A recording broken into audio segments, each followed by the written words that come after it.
भगवान बुद्ध श्रीवस्ती नगर में ठहरे थे। नगरवासी उपासक सारिपुत्र और मौदगल्याण के पास धर्म श्रवण करके उनकी प्रशंसा कर रहे थे।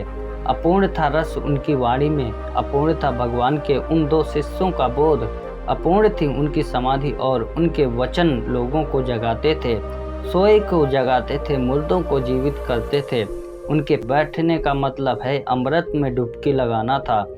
एक बिच्छू जिसका नाम लालू दाई था, वह यह सब खड़ा होकर बड़े क्रोध से सुन रहा था। उसे बड़ा बुरा लग रहा था कि वह तो अपने से ज्यादा बुद्धिमान किसी को मानता ही नहीं था। भगवान के चरणों में तो झुकना था, पर ऊपर ही ऊपर भीतर तो वह भगवान को भी स्वयं से श्रेष्ठ नहीं मानता था। उसका अहंकार अति प्रज्वलित हो था और मौका मिलने पर वह पूरी परोक्ष रूप से भगवान की भी आलोचना निंदा करने में चूकता नहीं था। कभी कहता आज भगवान ने ठीक नहीं कहा, कभी कहता भगवान को ऐसा नहीं कहना चाहिए था, कभी कहता भगवान होकर ऐसा नहीं कहना चाहिए था। उस लालू दाई ने उपासकों को कहा, क्या व्यर्थ की बकवास लगा रखी है, क्या रखा है सारिपुत्र और मौदगल्याण में।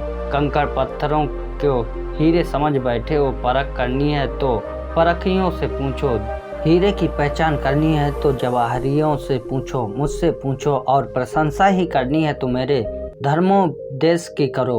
उसकी दबंग आवाज और उसका जोर से ऐसा कहना, नगरवासी तो बड़े सटके में आ गए।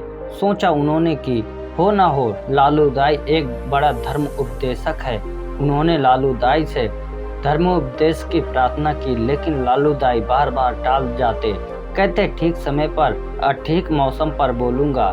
ज्ञानी हर कभी और किसी को भी उपदेश नहीं करता, प्रथम सुनने वाले तो पात्रता चाहिए। अमृत हर पात्र में नहीं डाला जाता। बात तो पते की थी, लोगों में प्रभाव बढ़ता गया। फिर तो वह यह भी कहने लगा कि ज्ञानी मौन रहता है। कहाँ लिखा है शास्त्रों में, जो बोलता है वह नहीं जानता है, जो चुप रहता है वही जानता है। परम ज्ञानी क्या बोलते हैं। नगरवासियों में तो धाक बढ़ती गई और बड़ी उत्सुकता भी पैदा हो गई। वह और प्रार्थना करने लगे। इस बीच लालू दाई अपनी व्याख्यान तैयार करने में लगे थे। व्याख्यान शब्द कंठक हो गया तो एक दिन धर्मासन पर आसीन हुए पूरा गांव सुनने आया। 3 बार बोलने की चेष्टा की पर अटक गए। बस संबोधन ही निकलता, उपासकों और वाणी अटक जाती। खांसते खखारते लेकिन कुछ न आता, पसीना पसीना हो गए। चौथी बार चेष्टा की तो संबोधन भी ना निकला। सब सूझबूझ खो गई, याद किया हुआ भी याद ना आया।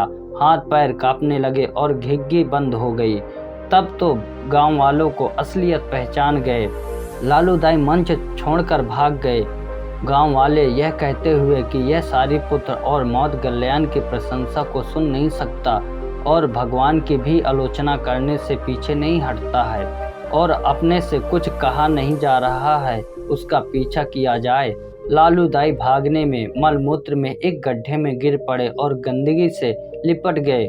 भगवान के पास खबर पहुंची। भगवान ने कहा, भिक्षुओं अभी ही नहीं, यह लालू दाई जन्मों जन्म से ऐसी ही गंदगी में गिरता रहा है। भिक्षुओं अहंकार गंदगी मल है।